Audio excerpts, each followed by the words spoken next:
So it's been a while since I've done a little training vlog for you, so I'm going to take you through today's very quick training because I'm in the middle of a case study, and it's a case study using the Exafly here, flywheel device. So I've done a previous video. I showed you actually a few weeks or a couple of weeks ago, and that was covering basically everything to do with the flywheel, how the hell it works and why it is so effective as a training modality for combat sports. But today I'm going to actually use the eccentric motor on it. So I didn't show that in the previous video, so I'm going to show you how the motor works with the app and all that. Honestly, it's just to give you guys some content and see some of that training and see me do it, because I want to put together a big case study video using this. So the big case study video will go into more detail, but just to give you a brief overview, a week or two ago I did some vertical jumps. So I did a set of 3 vertical jumps just to get maximum jump height. Then I also did a repeated jump test. So it was 15 jumps, which also gave me jump height, but it also gave me like a fatigue index and a drop off. And what I wanted to do is essentially do a before and after test. I'm probably going to do 3 or 4 weeks. I've cut out all other lower body work. The only lower body exercises I'm doing are 1 day of squats with the eccentric motor on the Exafly. Second day is squats with more plates on there, but no eccentric motor. And then some Romanian deadlifts on the Exafly as well. So that's all I'm doing for lower body exercise. I'm keeping everything else the same. I haven't been training as much jiu-jitsu recently, but that's just because parents are in town and a bunch of other bits and pieces. So I'll probably just do some light running up this little my little community hill there, just to get at least something done. Nothing crazy. So yeah, so that's the big thing. This is week 2, day 1. So I've already done 2 days of this, and I'm going to show you how this is and show you how it all looks. But I'm going to get warmed up and then I'll jump on there and take you with me. Just to give you an idea of what I've got set up here, it's just the one big red plate. This is what I'm going to be doing all the eccentric motor sets with, because if I did any more than that with the motor, goodbye legs. And then it's just set up. I have the belt on, and then I've got the app. Sorry, this garage is such a mess, but whatever, it's all about the content, right? So the app here, so I don't know if you can see that, but essentially gives you mean velocity. I can track whatever metrics I kind of want on there. I just leave it on mean velocity as whatever. You can go eccentric or concentric values, and then I can hit my target reps, so 2 warm-up reps, so it doesn't count the 2 initial reps. You can go fatigue loss, minimum threshold. Honestly, it doesn't matter to me. I'm just doing straight sets, 2 sets of 5. So I just put that on there. I'll put voice, no, I won't even bother with the voice feedback. It doesn't really matter too much. And then percent drop. So if you're going to do this, say, for pure power development, next. Typically, you'll see research will talk about, we talk about a lot on the podcast too with condition, like 10% drop in power and stuff. But if you're doing things like jumps and like explosive work like this, you'll find that 10% drops takes for fucking ever, and you'll pretty much never get there. So if you're looking for like pure power development, 5% drop-offs are way better than 10%, even though 10% is often used within the research. I don't think I've ever seen 5% drop-offs used within the research for any power training, but practically 5% works way better. So if you're doing anything with like linear position transducers or apps, etc., 5% instead of 10 if you're looking for power. Obviously, if you're going for like strength and size, you can go all the way down to like 40% drop-offs. And by drop-offs, I mean, for example, your best rep is 1 meter per second, and then you're going to drop off as a percentage. So in a 5% context, if you got to 0.95 meters per second, that's when you would terminate the set. If you're going for more hypertrophy strength, hey, you could potentially even go down to like 0.6 meters per second, which is a lot slower than the initial one, but that'd be a shit ton of reps. So I typically you only really want to use this for power stuff for very small drop-offs. But regardless, I'm going to do a couple of warm-up sets without the motor, but I'll have the motor turned on anyway, just to get the same feeling. And then I'll show you what comes out the other end and everything like that as well.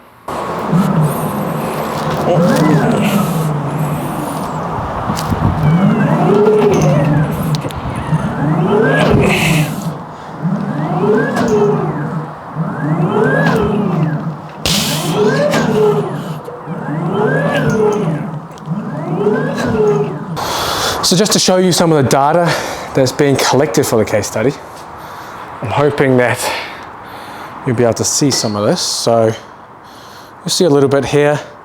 So you've got eccentric and concentric mean velocity, and then you've got all the other metrics here, but it can all be exported. So essentially I'll just take the data and then sift through it from there.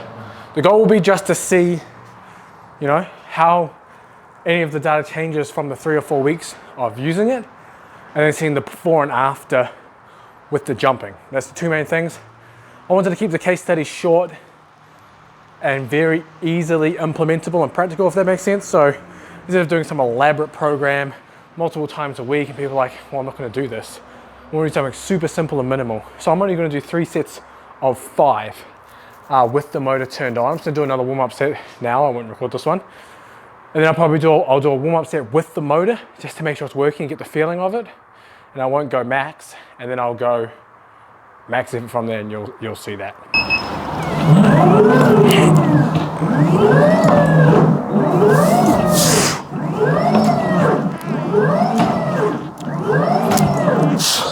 So now we're going to go into the first warm-up set with the motor. Now, usually, at least on the older models, I don't know about this one, I need to double check with the team, it would count down and then it'll pull the rope down to start the set. It doesn't seem to pull the rope down, so I'm going to double check with the team on that. But either way, you'll see the warm-up set. I'm not going to go maximal on the way up because I don't want it to pull me super maximally on the way down during a warm-up set. So the idea is, essentially, I set the eccentric boost to 10%, and that means whatever I produce concentrically on the way up is going to pull me down 10% harder on the way down.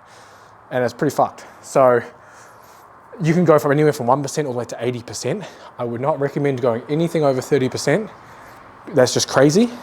Honestly, I don't even play much above 10%. The motor's brutal. And when you're going above 10%, it's damn hard.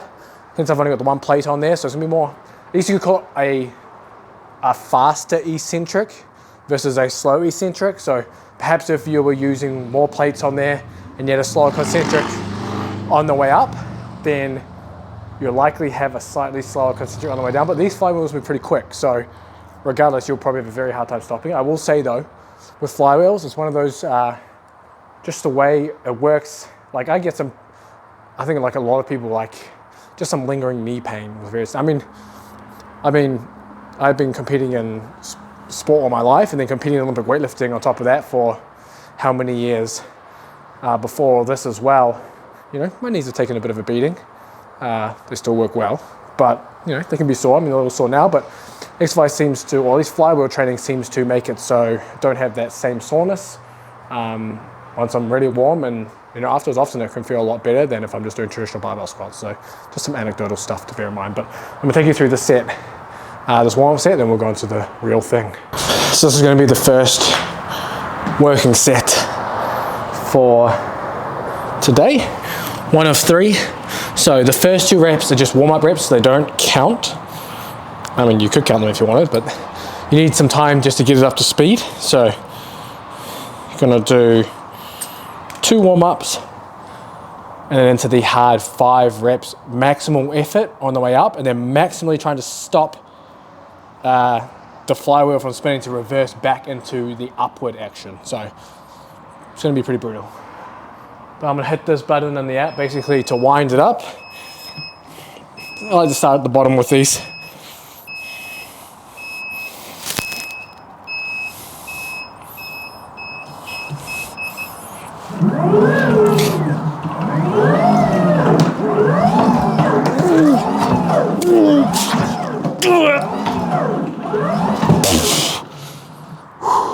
So if you're wondering why I'm not wearing shoes for these, I actually used to squat when I first started lifting. I used to do all my lifting barefoot. Felt really damn good. Again, same thing. I've had some niggly knee stuff. So if I'm in weightlifting shoes, obviously that pushes the knees further forward. Involves more of the quads, more stress on the knees. So if I do it barefoot, it's less stress on the knees. It feels really good, especially when you're holding these handles. You don't squat straight down. You almost like kind of arc back a little. So it takes even more stress off your knees when you're holding the handles doing this.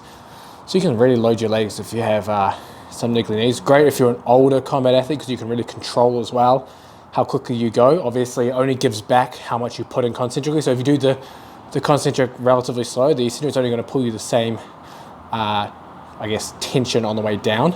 And since you're stronger eccentrically than concentrically, it's considered submaximal on the way down in that instance. So it just clears that up, but it's going to be set 2 now of this.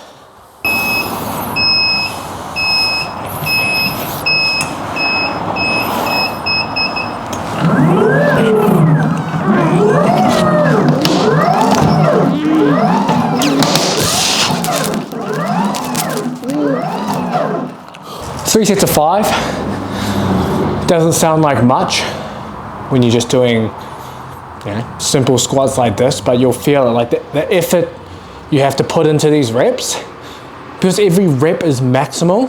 It takes it out of you, and you can feel your leg. You'll feel your legs later in the day and the next day, especially with that eccentric load. Whereas if you're doing if you compare it to 3 sets of 5, say a back squat 70%, no reps are maximal in that 70%, no matter how fast you move it, because you're so far away from failure. So on this, it's like doing the final rep of a hard squat 5 times in a row, and then getting that maximal eccentric all the way down, which you can't replicate with a barbell or traditional lifting. So that's why that's the advantage you have with using something like this versus just traditional lifting. It's not to say replace all traditional lifting and this is superior. But it's another tool that you can add that can give you different adaptations and a different style of lifting than just your traditional barbell, dumbbell, etc. So just bear that in mind. We've got one more set, and then that's this session of the case study done.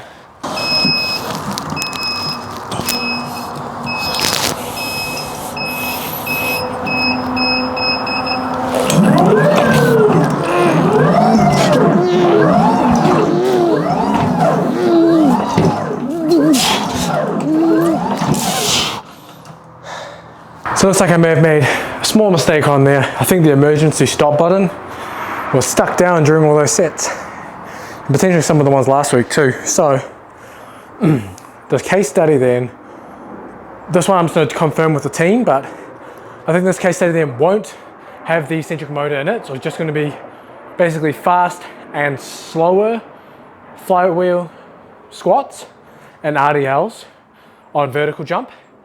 Then I'll do a follow-up case study using the motor, and we'll look at reactive strength index, and we might look at vertical jump again, we'll see. But I'll hit some different metrics and try some different things as well with the motor, so I'll keep you updated with that. And yeah, and you'll get more details once the case study drops. If you've got any questions on the stuff, please hit me in the comments. I can do more videos on this. But just to address as well, you see me wearing the belt when doing this, almost like a belt squat. There is actually a harness as well that goes over the shoulder and attaches. I much prefer the belt in this instant, because then you're not limited by your upper body. Because if you have that thing pulling down on shoulder straps while you're squatting, yeah, I can take it out of your upper body too, and then you're kind of limited by that to push your way up, versus with the belt, it's just the legs. And then obviously with the handles here, you get extra support, and you can juice up the concentric because you're able to use your upper body on the way up, so that's pretty cool. But if there's anything else you want to know, let me know in the comments. I'll hit you with some more videos, breakdowns, and all sorts on the channel, so make sure you subscribe and like the video. Check out the Sweet Tons Fighting Underground, that's in the description too. Has all my training programs. I actually got to go and add some more soon and do some updates, but everything's in there for you, so you don't have to think for yourself with your training. It's all done there. So I'll see you in the next video.